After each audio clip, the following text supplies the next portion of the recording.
Donc bonjour à tous, bienvenue à cette conférence où on va parler donc event sourcing et CQRS.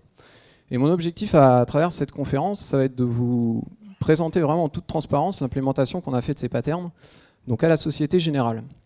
De telle sorte que si vous connaissez l'event sourcing de manière théorique, vous aurez une première idée de ce que peut donner une implémentation et des obstacles qu'on peut rencontrer.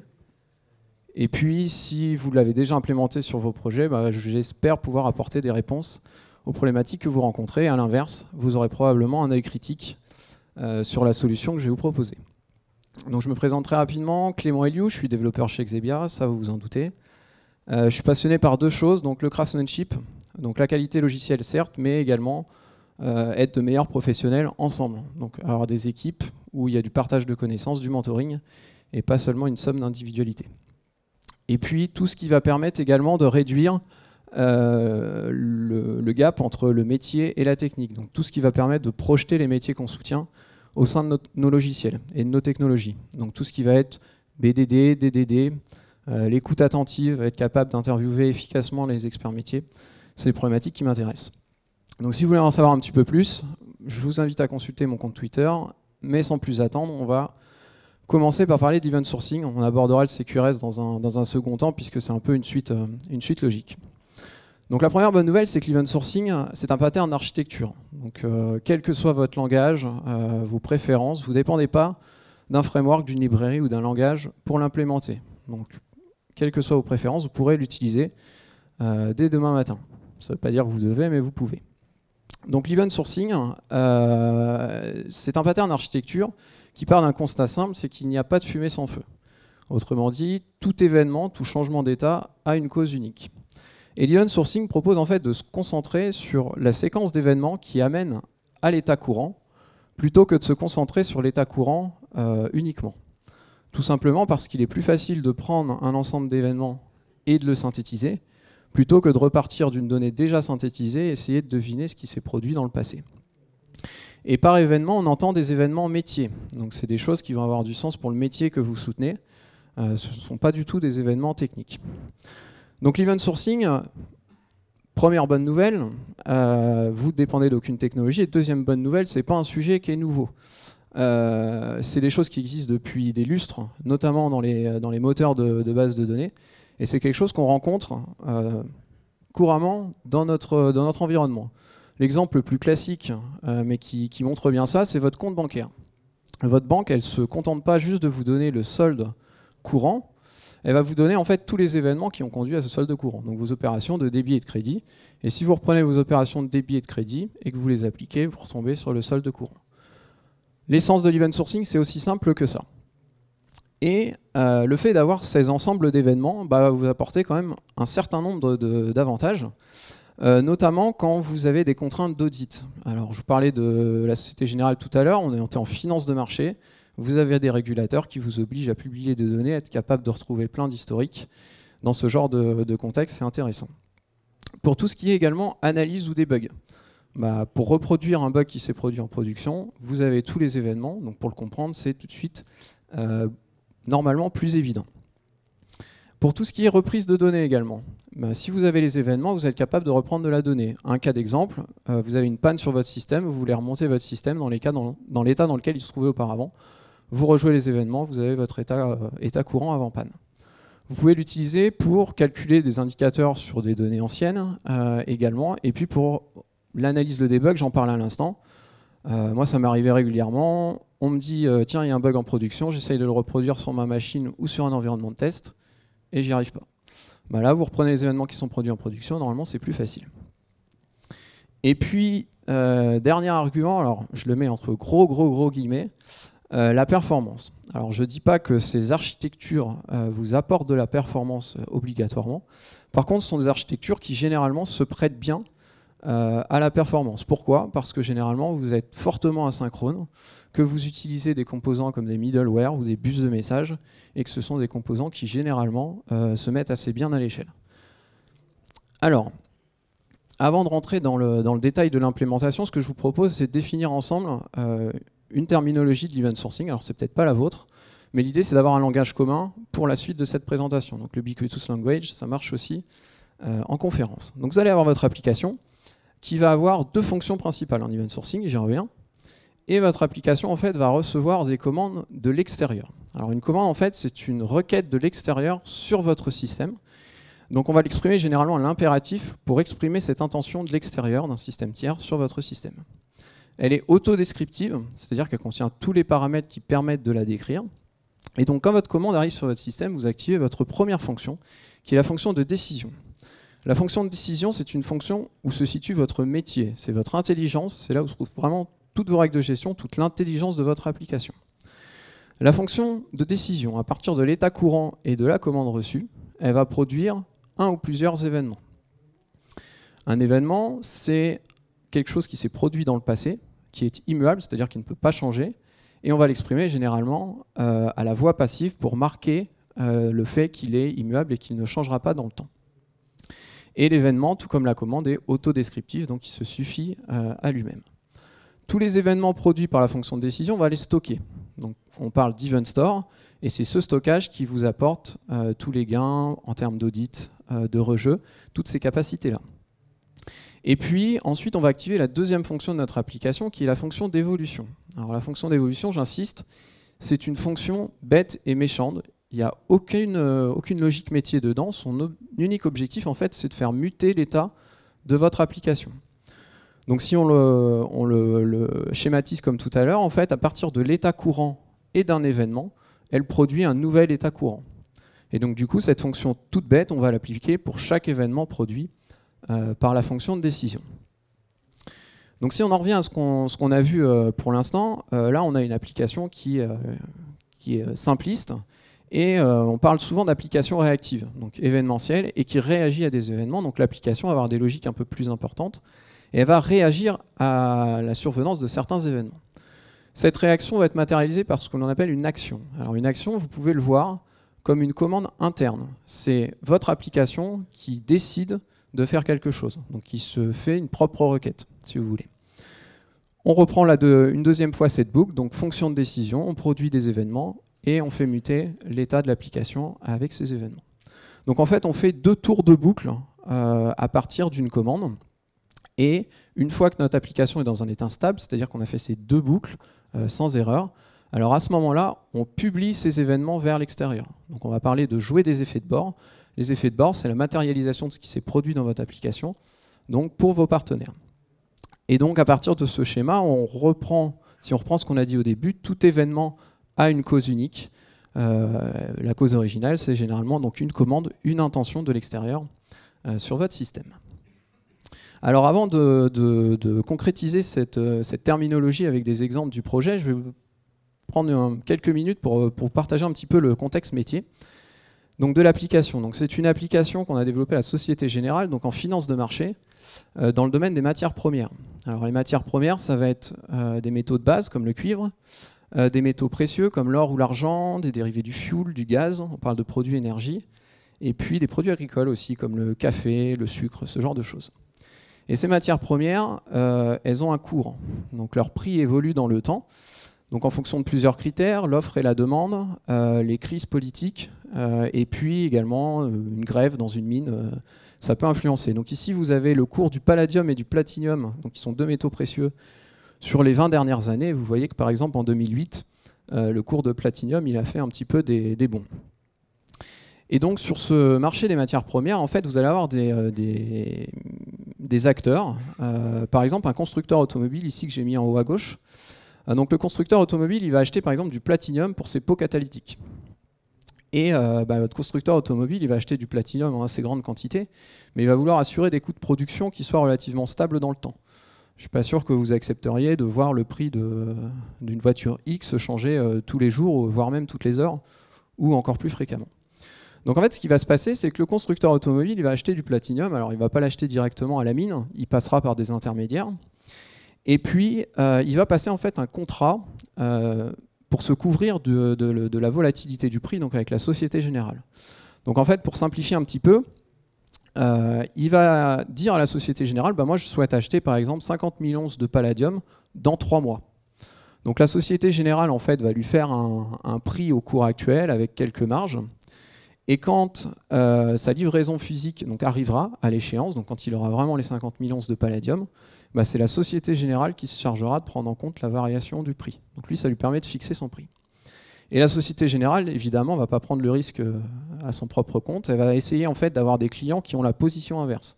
Donc si elle a un client qui achète 50 000 onces de palladium pour une échéance, elle va essayer d'avoir d'autres clients qui portent la position inverse pour que ce soit ces clients-là qui portent le risque. Donc l'application qu'on a développée en fait, se concentre sur cet échange entre ici le constructeur automobile et la Société Générale. Avant qu'on développe ce logiciel, c'était un processus qui était dit à la voix, donc qui était manuel. Le client appelait un vendeur à la Société Générale pour lui demander des prix pour un produit, une échéance. Le vendeur était en lien avec un trader qui lui donnait des prix et puis le client pouvait choisir de passer la transaction ou pas. Et dans le cas où la transaction était faite, bah, il fallait mettre à jour les portefeuilles, toute la partie comptabilité. Le logiciel qu'on a développé, donc qui s'appelle Multiplus, va permettre d'électronifier tout ça, donc d'enlever le côté manuel. Donc le client se connecte à une interface, à une plateforme, et Multiplus derrière en fait va orchestrer tous les appels qui vont survenir tout au long de la transaction. Donc est-ce que le client a le droit de traiter avec la Société Générale? Quelles sont ses limites? Quelles sont les marges à lui appliquer? Et les prix sont récupérés auprès d'un automate de prix. Et pareil, au cas où la transaction se fait, on met à jour les systèmes comme il faut. Donc toute la partie grise que vous voyez ici, on va parler de transaction, donc au sens métier. Et c'est sur cette transaction que vont porter les événements métiers. Donc depuis la demande de prix initiale jusqu'à la conclusion ou non du deal. Donc pour vous donner des exemples, les événements, ça pourrait être par exemple prix demandé, prix reçu, exécution demandée, exécution rejetée, exécution acceptée, ce genre de choses. Et si vous prenez tous les événements de toutes les transactions qui ont été faites par les clients, vous avez l'état global de l'application. Du coup, on va reprendre la terminologie qu'on a vue ensemble et puis on va l'appliquer à un cas d'usage. Donc on a toujours notre application et un exemple de commande qu'on peut recevoir, c'est par exemple recevoir prix. Donc l'impératif exprime l'intention de l'extérieur sur mon système. Donc ici, l'extérieur veut que je reçoive ce prix. La commande est autodescriptive, donc ici les paramètres, ça serait par exemple un identifiant de transaction et puis un prix. Quand cette commande arrive sur mon système, j'active ma fonction de décision, donc ma logique métier, là où se situe mon intelligence, mon avantage concurrentiel, qui à partir de l'état courant et de cette commande va me permettre de produire un ou plusieurs événements. Donc dans ce cas, l'événement produit sera prix reçu. Donc c'est un événement qui va caractériser la réception de ce prix, tout simplement. On stocke cet événement, comme on l'a vu tout à l'heure, et puis on fait muter l'état de notre application. Donc là, on a fini notre première boucle et on n'a pas réagi à l'événement, donc on n'a pas encore vraiment pris de décision forte à la réception de cette commande. Donc ce que je vous disais tout à l'heure, c'est que l'application allait réagir et la logique de réaction de l'application, c'est ce qui va y avoir de plus complexe dans votre application. Donc cette logique-là, dans Multiplus, on a choisi de la représenter sous forme de machine à état. Donc la capture d'écran que vous voyez au-dessus de moi, c'est vraiment une capture d'écran de ce qui est fait sur le projet, qui est généré automatiquement. Donc en fait, ce qu'on va faire, c'est qu'on va l'état d'une transaction dans le temps, donc qui va évoluer, c'est sur une durée de 2 minutes, on va la représenter sous forme de machine à état. Donc ici, vous avez des états, par exemple, demande de prix en cours, réception de prix en cours, demande d'exécution en cours. Et cette machine à état va évoluer en fait sur des transitions qui sont liées aux événements produits par votre système d'event sourcing. Donc les transitions sont jouées sur les événements métiers. En fait, ce qui va se passer, c'est qu'on va tous les événements qui vont être produits, une fois qu'on aura fait muter l'état de l'application, on va les déléguer à cette machine à état pour savoir s'il faut réagir ou non. Donc si on reprend notre exemple, notre événement prix reçu, on fait muter l'état de notre application et on délègue à la machine à état. Et dans le cadre de mon exemple, j'ai de la chance, j'ai une transition qui va être jouée. Et donc, sur cette machine à état, on va dire, par exemple, quand on rentre dans l'état réception de prix, on déclenche une action. Donc c'est comme ça qu'on gère notre système de réaction. Ça a l'avantage qu'un automate fini, c'est quelque chose qui est très répandu, qui est très facile à représenter. Sur un bout de papier, vous pouvez réfléchir à votre logique métier. Et puis c'est bien plus facile à maintenir qu'un ensemble de conditions if-else qui s'imbriquent les unes les autres en fonction des états et des données que vous recevez. Donc votre maintenabilité va vous remercier, si tant est qu'elle puisse. Donc on joue l'action, on réapplique la fonction de décision, donc on va publier un nouvel événement, ici prix transféré, et on joue notre fonction d'évolution une deuxième fois. Et une fois qu'on a stabilisé l'état de notre système, donc on est sûr qu'il n'y a pas eu d'erreur technique ou ce genre de choses, on publie nos événements vers l'extérieur. Donc nous, on publie tous les événements sur un bus d'événements, et puis on va avoir des handlers qui vont écouter certains types d'événements et qui vont envoyer ces événements vers l'extérieur, donc vers les clients, vers vos partenaires. Donc ça, c'est un petit peu, on va dire, la logique simple de l'event sourcing, mais derrière tout ça, il y a un petit peu de technique et il y a une architecture pour faire tout ça. Alors Multiplus, on l'a vu tout à l'heure, c'est un orchestrateur de prix, donc il communique avec pas mal de partenaires, et qui dit pas mal de partenaires, dit pas mal de technologies, de middleware, à peu près tous les types de messages que vous pouvez avoir. Donc en fait, ce qu'il va y avoir côté Multiplus, donc sous le capot, on va avoir des pools de threads par technologie, donc par middleware. Donc ici, je vous ai mis les technologies de la Société Générale, donc c'est des technologies propriétaires. Donc EMS, c'est une implémentation TIBCO pour JMS, mais vous pouvez être JMS, HTTP, tout ce que vous voulez, ça marche aussi. Donc on a des pools de threads qui sont chargés de lire les messages selon les technologies et qui vont créer les commandes correspondantes et les mettre dans une queue de commande. Donc on a une queue de commande où on a plusieurs producteurs et on va avoir un seul consommateur. Donc on a un seul thread qui dépile les commandes une à une. On va parler d'event loop, donc c'est un terme que vous verrez souvent, et donc on a une event loop qui prend une commande et qui la dépile. Dépiler une commande, on vient de le voir ensemble, c'est exécuter la fonction de décision, puis la fonction d'évolution, et au final, on publie des événements sur un bus avec nos handlers qui vont se charger de jouer les effets de bord à la fin. Donc les effets de bord, même chose, ils sont envoyés à nos partenaires avec des pools de threads dédiés. Donc cette architecture, qui est l'architecture originale du projet, donc qui a 3 ans, elle a un intérêt principal, donc c'est le fait que l'event loop soit mono-threadé. Donc il y a 15 threads qui dépilent les commandes, et donc vous n'avez pas de concurrence à gérer. Donc vous avez une maintenabilité qui est accrue. Et puis, deuxième point important, c'est la queue de commande.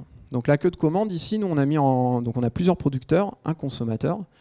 On a initialement pris une implémentation de type blocking queue. Donc c'est-à-dire c'est une queue qui a une capacité limitée, qui fait que si vos producteurs produisent beaucoup plus de commandes que vous n'êtes capable d'en traiter, puisque vous n'avez qu'une event loop, bah, vous ne pourrez pas rajouter de commandes tant qu'il n'y a pas de place disponible. Donc ça vous évite d'avoir votre système qui tombe en cas de surcharge. L'inconvénient, c'est que bah, forcément, vous aurez des requêtes que vous allez rejeter parce que vous n'êtes pas capable de les traiter de toute manière. Alors, ce système de queue, ça repose sur une hypothèse principale, c'est que vous êtes capable de dépiler extrêmement rapidement vos commandes. Donc quand je dis extrêmement rapidement, ça va être de l'ordre de quelques dizaines de millisecondes, voire moins. Si vous n'êtes pas capable de le faire, vous allez avoir des phénomènes de décalage ou de queuing qui sont assez fourbes. Alors on va prendre un exemple, on a 3 commandes C1, C2, C3 qui sont arrivées simultanément. Et on sait que le temps d'exécution d'une commande, il est 10 millisecondes. Ça, c'est le temps d'exécution intrinsèque. Donc temps d'exécution de C1, 10 millisecondes. Temps d'exécution de C2. Si je réfléchis naïvement, ça sera 10 millisecondes. Et en fait, le temps d'exécution de C2, ça va être le temps d'exécution intrinsèque, plus le temps passé à attendre que C1 soit exécuté, parce que j'ai un thread qui dépile à la fois. Et pour C3, ça sera 30 millisecondes, parce que j'aurai décalé d'autant. Donc plus vous êtes lent à dépiler les commandes, plus vous allez décaler les commandes par la suite. Une analogie qu'on peut faire, c'est ce qui se passe à la caisse d'un supermarché. Vous arrivez avec un paquet de gâteaux, la caissière elle va mettre 1 minute peut-être à vous faire payer et à ce que vous sortiez, mais si vous avez 2 gros caddies devant vous, votre temps d'attente total, ça sera le temps cumulé. Donc ce genre d'architecture, ça va bien jusqu'à un certain niveau de performance. En finance, généralement quand on se branche à l'extérieur, notamment des automates, il faut tenir des latences bien plus faibles que quelques dizaines de millisecondes. Donc comment est-ce qu'on peut améliorer ces performances? Alors là, je vais vous présenter des pistes qu'on a envisagées, qu'on a parfois testées, voilà, pour que vous puissiez voir comment on peut améliorer la performance.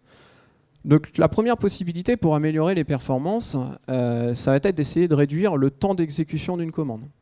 Donc une solution possible, en fait, ça va être de mettre en place un bus d'événements asynchrone, ce qui fait que le temps d'exécution d'une commande s'arrêtera au moment où vous publiez les effets de bord. Donc vous réduisez le temps d'exécution et vous laissez des pools de threads dédiés pour prendre en compte les événements et éventuellement envoyer des effets de bord. Alors ça, c'est une solution qui marche pas mal, qui est assez peu coûteuse. Vous avez des implémentations très simples sur le marché. Typiquement, Guava vous propose des bus synchrones ou asynchrones, et c'est vraiment que de la configuration. Par contre, vous pourrez rencontrer quelques problèmes selon la manière dont vous gérez le temps. Donc là, je vais faire une petite parenthèse. Le temps, en fait, vous avez plusieurs manières de le gérer. Dans une application d'event sourcing, vous pouvez gérer le temps comme quelque chose qui est extérieur à votre système. Et donc, en fait, vous allez discréditer le temps et à intervalles réguliers, envoyer des commandes pour dire « Tiens, le temps a changé, fais ce que tu as à faire dessus ». Donc, si vous gérez le temps comme ça, c'est une solution qui est assez rapide à mettre en œuvre au démarrage. Par contre, qui peut vous générer des problèmes de synchronisation ou de décalage, notamment dans ce cas-là. Donc attention à la manière dont vous allez gérer le temps avant de partir sur ce genre de solution. Autre possibilité, démultiplier les event loops pour traiter plus de commandes à la fois, moins faire attendre les commandes. Et en conséquence, si vous améliorez la latence, vous améliorerez également le débit. Alors plusieurs problématiques ici. Tout d'abord, votre queue de commande qui commence à devenir un gros point de contention. Vous avez plusieurs producteurs, plusieurs consommateurs. Si vous mettez les algorithmes bloquants là-dessus, vous risquez pas forcément d'améliorer les performances. Et puis si vous voulez garder l'avantage d'avoir des contextes monothreadés, vous gérerez peut-être de l'affinité entre event loops, c'est-à-dire toutes les commandes d'une même transaction vont toujours sur la même event loop pour s'éviter d'avoir à partager des données ou d'avoir des accès concurrentiels. On peut aller encore plus loin, on peut démultiplier les queues de commande. Alors l'avantage, c'est que si vous, par exemple, vous faites une queue de commande par type de message, vous allez vous retrouver sur des queues de commande qui ont un seul producteur et un seul consommateur. Et sur ce genre d'implémentation, vous pourrez mettre des implémentations lock-free, donc sans lock, typiquement des implémentations type ring buffer ou circular buffer, où vous avez deux index, un producteur, un consommateur, et les deux tournent. Et du coup, vous enlevez de la contention à ce niveau-là. Et si vous couplez ça à l'affinité sur les event loops, vous avez toujours des contextes monothreadés. Donc nous, ça c'est une solution qu'on a testée à la Société Générale. Alors nous, on discrédite le temps. C'est un choix, un raccourci qui a été pris au démarrage. Donc on a testé cette solution-là, qui, avec la gestion actuelle de timeout, n'améliore pas les performances. Ce qui fait que si vous, pour cette solution-là à multiple event loop, il faut avoir une gestion du temps qui soit faite avec par exemple des time wheels. Donc c'est en amont que votre système détermine quand est-ce qu'il faut timeouter ou pas. Donc généralement les transactions en fait ont des temps d'exécution maximales et si vous prenez plus de temps, il faut rejeter la requête. Donc c'est des solutions qui marchent plutôt bien. Après, il faut prendre la solution adaptée à son contexte et surtout mesurer. En performance, il n'y a pas de 36 000 solutions, il faut mesurer pour s'assurer qu'on a bien les gains escomptés. Alors qu'est-ce qu'on a appris en 3 ans et demi d'event sourcing, puisque le projet a démarré fin 2014, milieu 2014. Alors le premier point qui fera peut-être débat, mais vous n'êtes pas obligé d'avoir un framework ou une librairie pour faire de l'event sourcing. Réellement, ce que je vous ai présenté là, l'event sourcing, c'est pas plus compliqué que ça. Et réellement, pour coder une fonction de décision, prendre un framework ou une librairie, c'est un petit peu prendre un marteau pour écraser une mouche. Donc commencez par le faire vous-même. Quand vous aurez à faire de la performance, je vous assure que vous serez content de bien maîtriser ce qui est fait derrière. Et si jamais vous avez un besoin, une contrainte particulière et qu'une librairie peut y répondre, tirez la librairie à ce moment-là. Autre point, attention à la différence entre event sourcing et command sourcing. C'est un point qui est un petit peu, qui n'est pas forcément évident au premier abord, dont parle beaucoup Jérémy Chassin, qui est une voix portante sur le sujet en France. Donc en fait, l'event sourcing, c'est vous sauvegardez les événements. C'est ce que je vous ai présenté. Et le command sourcing, par opposition, vous sauvegardez les commandes. Si je sauvegarde mes événements et que je veux faire de la reprise de données, je vais simplement avoir besoin de rejouer ma fonction d'évolution. Donc je pars de mon état 0, je joue la fonction d'évolution sur tous mes événements et j'ai mon état courant. Je n'ai pas touché à ma fonction de décision et je n'ai pas joué d'effet de bord vers l'extérieur. Si par contre je sauvegarde mes commandes et que je veux faire de la reprise de données, du rejeu, je vais rejouer tous mes 2 tours de boucle et je vais rejouer mes événements vers l'extérieur. Et rien ne m'assure que mes partenaires sont capables de recevoir plusieurs fois le même message fonctionnel sans que ça les fasse partir complètement en vrac. Donc on n'est pas capable, sauf si vous avez tous vos partenaires chez vous et que vous êtes capable d'assurer qu'ils sont idempotents, ça peut être dangereux. Et puis, si je rejoue ma fonction de décision, je peux avoir des surprises. On va prendre un exemple. Admettons qu'on est dans la vie de l'application, donc on reçoit notre commande recevoir prix, et on applique notre fonction de décision qui, au mois de février, nous dit applique une marge de 0,1%. Donc on va produire un événement avec une marge de, pour un prix de 100 €, 10 centimes d'euros. Très bien. Et puis, quelques mois après, on veut faire de la reprise de données. Donc on a sauvegardé nos commandes, donc on rejoue notre fonction de décision, on y va un peu naïvement. Et pas de bol, au mois de juillet, par exemple, il y a eu une réglementation qui est passée et la marge, elle a augmenté. Et du coup, là, vous allez produire un événement qui a une marge de 20 centimes d'euros. Et là, ce que vous avez fait, en fait, c'est que vous avez modifié le passé. Et si vous modifiez le passé, instantanément, vous perdez toutes les capacités d'audit, d'analyse de debug, puisque vous n'êtes plus capable d'assurer que les événements se sont réellement produits. Donc un événement, c'est immuable, ça ne doit pas changer. Alors, j'avais une discussion, je ne me rappelle plus avec qui, il y a des cas où le command sourcing peut être utile, mais de base, partez plutôt sur event sourcing et soyez bien conscient de cette différence. Et puis, troisième point, nommer un événement, c'est quelque chose d'extrêmement difficile. Je vous disais au début, ce sont des événements métiers que vous allez partager avec votre métier, donc notamment au travers de CQRS. Et nommer un événement donc à la voix passive et d'une manière non ambiguë, c'est pas évident. Typiquement, si vous nommez un événement requête envoyée, on ne sait pas de quelle requête vous parlez, on ne sait pas à qui vous l'avez envoyé. D'un point de vue métier, ça n'a pas de sens pour les gens avec qui vous travaillez. Il faut préférer avoir des choses du type prix reçu, prix transféré au client ou ce genre de choses. Essayez de mettre du métier et ça demande de s'intéresser au métier, ça demande d'avoir un langage partagé avec le métier et c'est quelque chose qui n'est pas évident.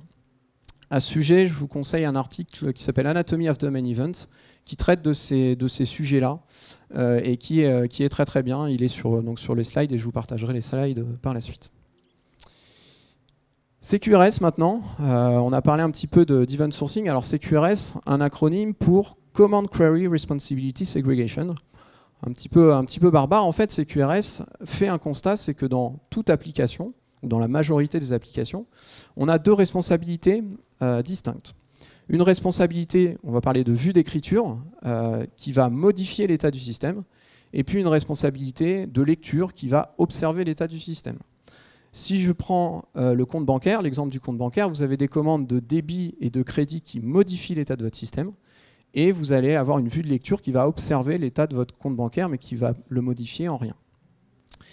Et CQRS en fait propose de séparer ces deux responsabilités. Parce que généralement, vous n'avez pas les mêmes contraintes en écriture et en lecture. En écriture, vous allez vouloir avoir des données qui sont cohérentes. Vous allez vouloir assurer des écritures transactionnelles. Vous voulez avoir de la normalisation. Tandis qu'en lecture, vous voulez peut-être des données agrégées, vous voulez être très performant. Et du coup, vous n'avez pas envie de vous embêter avec les contraintes d'écriture. Donc CQRS propose de séparer les deux. Et le gain principal envisagé quand on met en place CQRS, c'est la performance des lectures. Parce que dans pas mal d'applications, vous avez un ratio qui est largement favorable aux lectures. Dans mes expériences passées, j'ai souvent rencontré le couple, vous avez Hibernate qui gère toute la partie écriture, et puis vous vous tapez tous les écueils d'Hibernate quand vous voulez faire de la lecture, alors que vous voudriez bien faire du SQL tranquille comme vous faisiez auparavant. Donc la performance des lectures, la maintenabilité également, c'est un argument. Si vous rajoutez une vue de lecture, vous êtes certain de ne pas toucher à vos règles métiers et à votre logique métier. Donc ça rassure beaucoup et ça facilite la maintenance. Et puis j'en parlais au début de présentation, l'intégration avec l'event sourcing, elle est extrêmement naturelle. Alors vous pouvez faire du CQRS sans event sourcing, mais généralement vous allez rapidement venir à au moins publier des événements. Donc le lien est quand même relativement fort. Alors comme tout à l'heure, un petit peu de contexte sur le métier. Donc on a été pendant 1 an et demi avec juste notre système d'event sourcing que je vous ai présenté. Et au bout d'un moment, le métier a dit bah ouais, mais on voudrait bien avoir un monitoring un peu plus important dessus. En fait, il voulait avoir un suivi temps réel des transactions. Donc être capable à tout moment de voir les transactions en cours, avec quel client, sur quel produit, et puis leur statut. Et en cas de rejet, quelle est la raison du rejet. Donc pour suivre un petit peu s'il y a des soucis en production. Et de la même manière, avoir des contrôles temps réel. Donc par exemple, le nombre de requêtes par client, le montant maximum requêté, ce genre de choses, et la même chose par produit. Donc différentes vues des événements qui se produisaient en production. Donc comme on avait déjà mis en place l'event sourcing, le CQRS c'était relativement naturel. Donc en fait, on a créé simplement une application qui va agréger des vues à partir des événements. Et c'est donc un partenaire comme un autre. Donc on n'a pas touché à la partie écriture, on avait notre bus d'événements, et on a envoyé simplement nos événements vers cette application qui crée les agrégations. Alors cette application, qu'on a appelée Push API pour des raisons historiques, il n'y a aucune logique là-dedans, elle va faire deux choses. Quand un événement arrive, elle va le stocker. Alors on va le stocker sous forme, on va dire d'index, si vous voulez, comme des index de base de données, je vais revenir dessus. Et à chaque fois qu'un événement survient, on met simplement à jour toutes les vues qui sont impactées. Et on les envoie telles quelles, via WebSocket, bon, c'est un détail d'implémentation, donc à une application web. Donc quand je dis qu'on les envoie telles quelles, ça veut dire que toute la logique d'agrégation se situe dans cette application. Il n'y a aucune logique dans l'application web. L'application web, elle ne fait vraiment que de l'affichage et elle affiche une vue telle qu'elle arrive. Et c'est vraiment du je reçois une vue, je remplace la vue avec les données qu'on m'envoie. Pour des questions de maintenabilité, le web c'est un petit peu plus compliqué à tester, c'est un petit peu plus friable, donc on a préféré le mettre au niveau de l'application. Donc un petit zoom sur comment est-ce que l'on stocke et comment est-ce que l'on agrège ces vues. Le stockage se fait en fait par index, si vous voulez. Donc en gros, les événements ils vont être requêtés selon plusieurs clés, on va dire. Ils peuvent être requêtés par exemple par transaction, par identifiant de transaction, ou alors par client, ou par produit. Donc en fait, on stocke les événements de manière à ce qu'ils soient facilement récupérables. Donc on va par exemple, pour un événement qui arrive pour une transaction donnée, on va le stocker par son identifiant de transaction et par le client associé.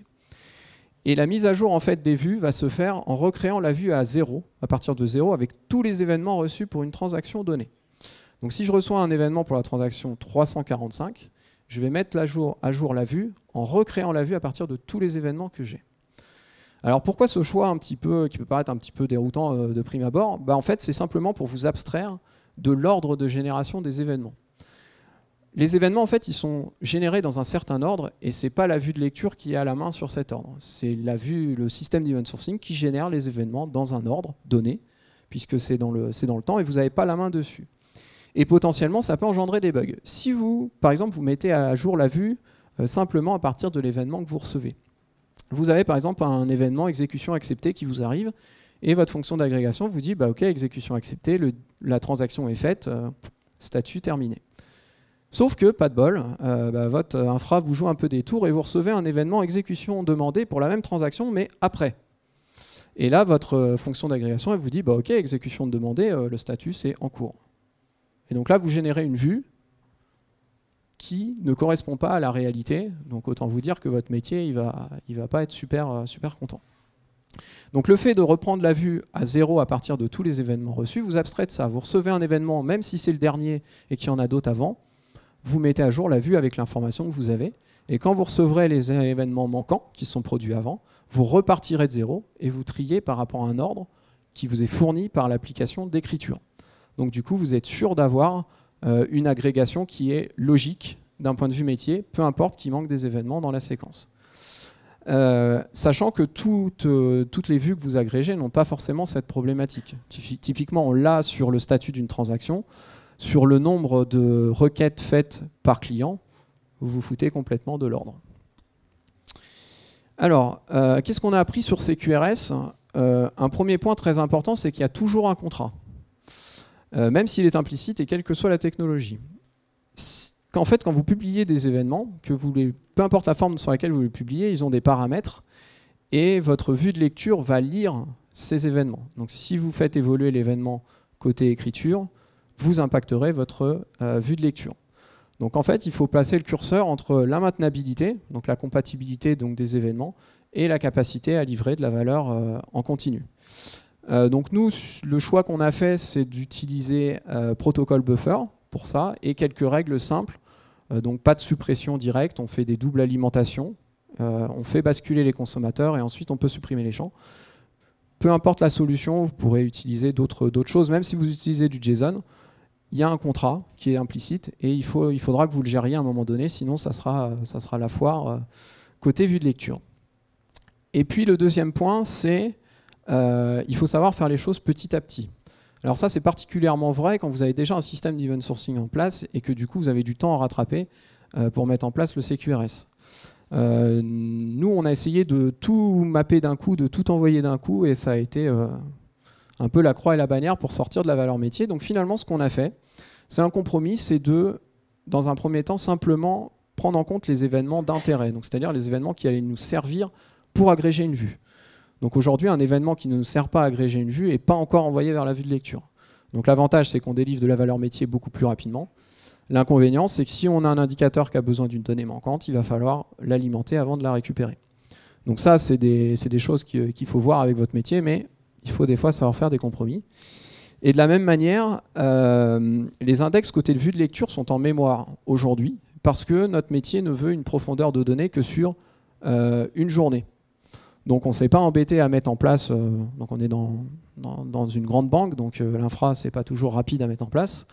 Donc on ne s'est pas embêté à mettre en place une persistance, pour l'instant c'est en mémoire, et on vide les événements tous les jours. Et pour l'instant ça suffit. Voilà, donc savoir faire les choses petit à petit. En conclusion, donc j'espère vous avoir expliqué relativement clairement ce qu'on avait fait.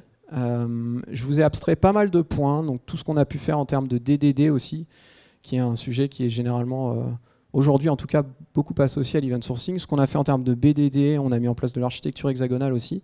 J'ai volontairement abstrait ça pour se concentrer sur le sujet. Je vous ai mis à la fin des slides quelques ressources, donc une présentation qu'on avait faite l'année dernière où on parlait un petit peu plus de ce qui était fait à côté de l'event sourcing et de CQRS.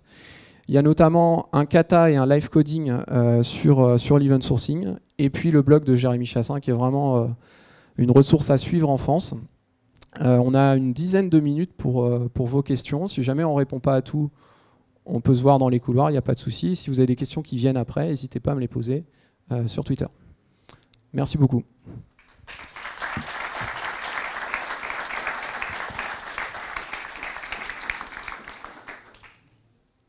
Des questions ?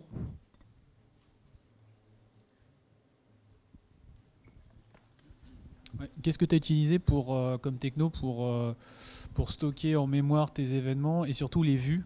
C'était quoi, comment tu implémentais les agrégations, etc. etc. Alors, côté écriture, alors les index, je parle côté lecture. Les index de lecture. Alors les événements, ils sont en mémoire, donc c'est des maps toutes simples aujourd'hui, pas plus compliqué que ça. Et les vues, on les a faites en protobuf. Donc on a un back-end Java qui envoie les vues en protobuf, et côté JS, c'est une petite appli Angular qui consomme directement le protobuf avec une librairie qui s'appelle ProtoJS. Voilà, donc on a fait au plus simple pour le moment.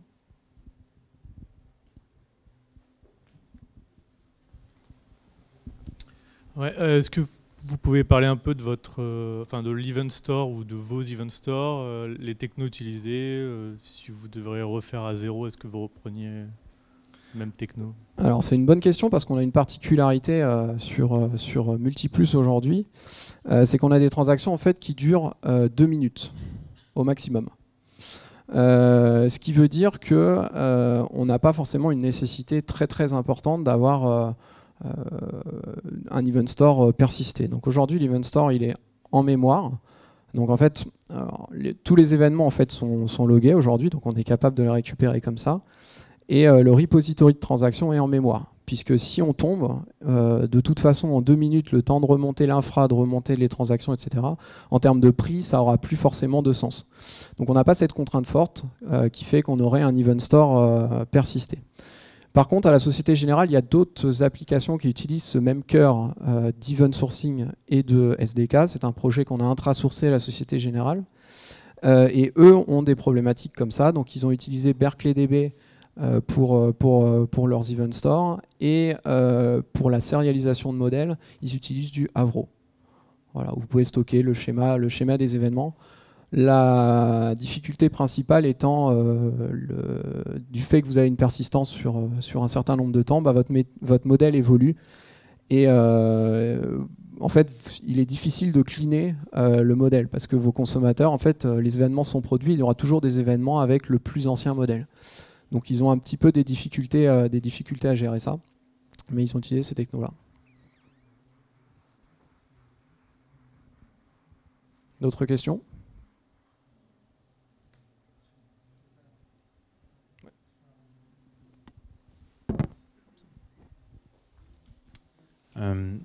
Comment vous gérez les évolutions? En gros, je sais pas, le métier demande un changement de comportement sur un événement. Du coup, comment vous prenez en compte ce cas-là? Alors, c'est comment dire? C'est des règles en fait assez strictes qu'il faut suivre. C'est vraiment toute l'équipe qui doit suivre ça. Le modèle évolue régulièrement. Les événements évoluent, même sans forcément qu'il y ait un besoin métier fort. Vous renommez un paramètre d'un événement et potentiellement vous pouvez impacter votre vue de lecture. Donc en fait, on a des principes simples en fait de double alimentation. Je prends un exemple. Si vous voulez supprimer un champ, ou si vous voulez renommer un champ. Peut-être renommons un champ, c'est plus pratique. Si vous renommez le champ directement, votre consommateur en face, selon la technologie que vous utilisez, lui, il s'attend à avoir l'ancien nom. Donc en fait, vous allez être obligé de déployer les deux composants en même temps. Ce qui n'est pas terrible, puisqu'on veut séparer les deux responsabilités. Donc ce qu'on va faire, en fait, c'est qu'on va créer un nouveau champ avec le nouveau nom. On va alimenter à la fois l'ancien et le nouveau. On va mettre en prod cette version. Et puis le consommateur, lui, une fois qu'il aura pris la nouvelle version, il va pouvoir consommer le nouveau champ. Et une fois qu'on est certain qu'il consomme le nouveau champ, on peut supprimer l'alimentation de l'ancien dans l'application qui est écrite. Donc pareil, pour une suppression, il faut d'abord vous assurer que le champ est plus utilisé par vos consommateurs. Donc en fait, l'idée, c'est d'assurer à tout moment que vous pourrez livrer le consommateur avant le producteur et inversement. Sinon, si vous avez plusieurs composants qui sont soi-disant isolés mais que vous livrez en même temps, autant faire un seul composant. Donc c'est des règles assez simples. Protobuf ou Avro vont vous permettre de faciliter ce genre de choses. Par exemple, Protobuf, vous pouvez renommer le nom des champs sans que ça pose de problème pour le consommateur, parce que eux se basent sur un identifiant, sur la position du champ. Donc voilà, selon la technologie que vous utilisez, vous aurez plus ou moins de facilité à faire ça, mais même si vous utilisez par exemple du JSON ou du Java, ces principes-là s'appliquent.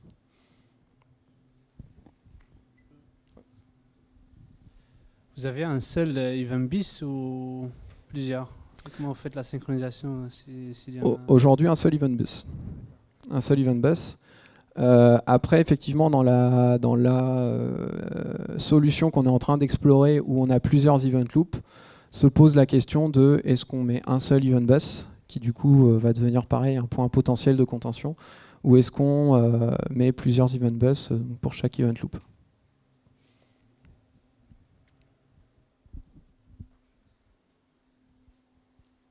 Ouais. Tu as parlé que le back-end était en Java pour la partie vue. Pour la partie traitement des événements, c'est aussi du Java, ou alors vous avez essayé du Scala ou d'autres choses qui permettaient de traiter un peu plus facilement les fonctions d'évolution, les fonctions d'agrégation, etc. Alors, full Java aujourd'hui, Java 8. On pourrait utiliser du Scala, clairement, il y aurait des raisons de le faire. Après, c'est une question de temps. Et aujourd'hui, on l'a pas pris encore. Mais on est libre, on fait. Alors sur les technologies, on est sur du Java pur, pas de framework, très peu de librairies. Les librairies, elles se comptent sur les doigts de la main.